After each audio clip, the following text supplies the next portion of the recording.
Bismillahirrahmanirrahim. Assalamualaikum warahmatullahi wabarakatuh. Baik, perkenalkan nama saya Nusalsia. Saya dari jurusan Bimbingan dan Konseling. Saya di sini akan menjelaskan materi saya di dalam mata kuliah Psikodinamika. Di mata kuliah Psikodinamika kali ini saya akan menjelaskan mengenai 1. Hakikat manusia menurut psikoanalisis. Kedua, struktur kepribadian manusia menurut psikoanalisis. Ketiga, pribadi yang sehat dan tidak sehat menurut psikoanalisis. Keempat, hakikat konseling menurut psikoanalisis.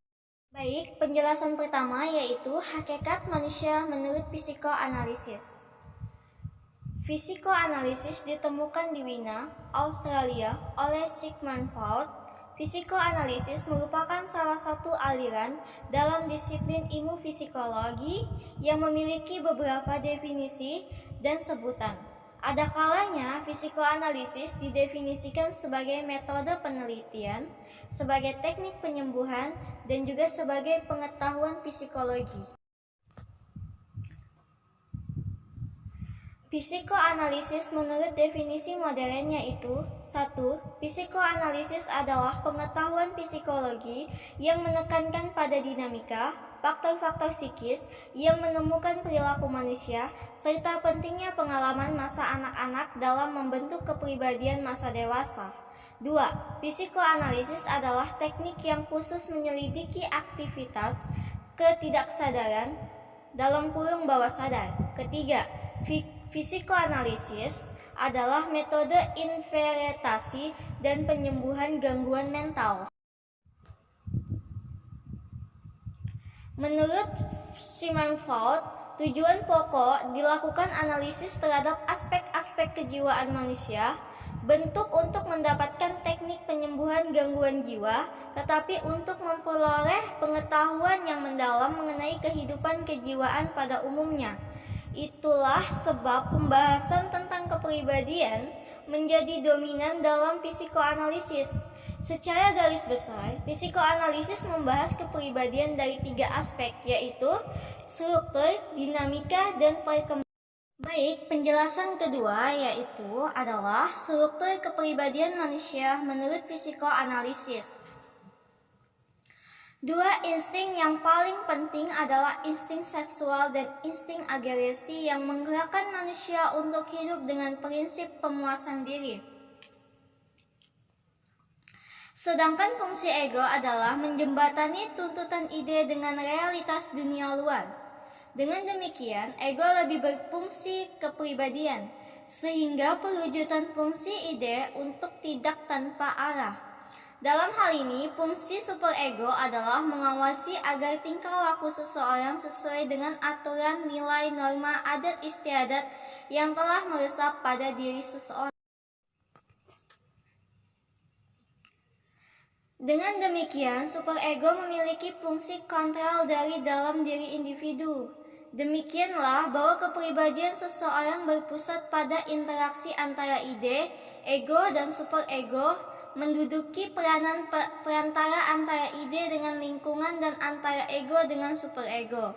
Sedangkan peranan ego dalam menjembatani ide dengan superego dapat dilihat dalam kaitannya dengan kecenderungan seseorang untuk berada pada 2 ekstrem.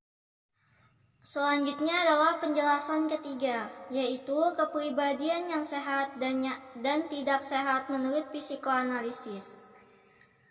Kepribadian yang sehat. 1. Kepribadian yang sehat menurut Freud adalah jika individu bergerak menurut pola perkembangan dan ilmiah.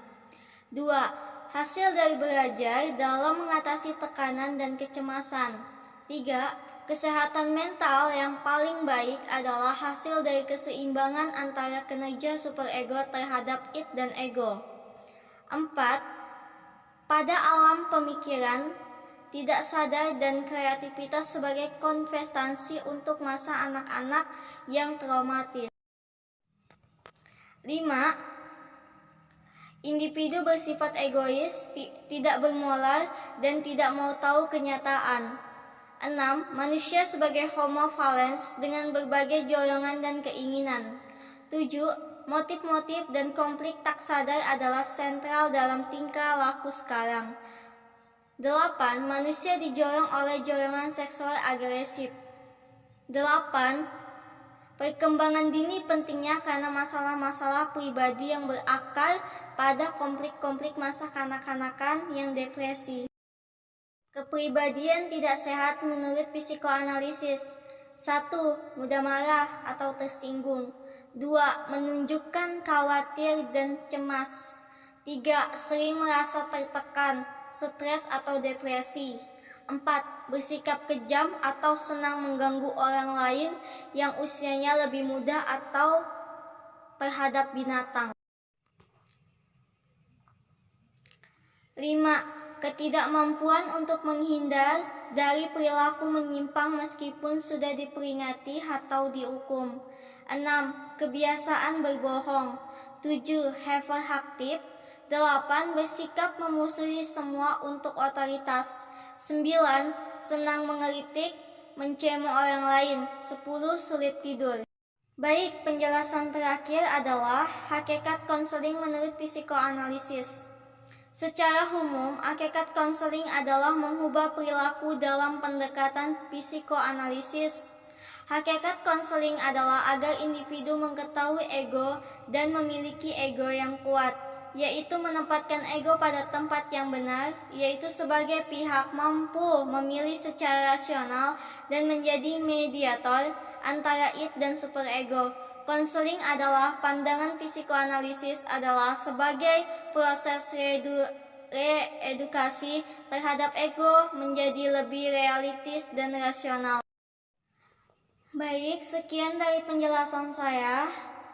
Semoga apa yang saya sampaikan dapat bermanfaat dan dapat diaplikasikan dalam kehidupan sehari-hari.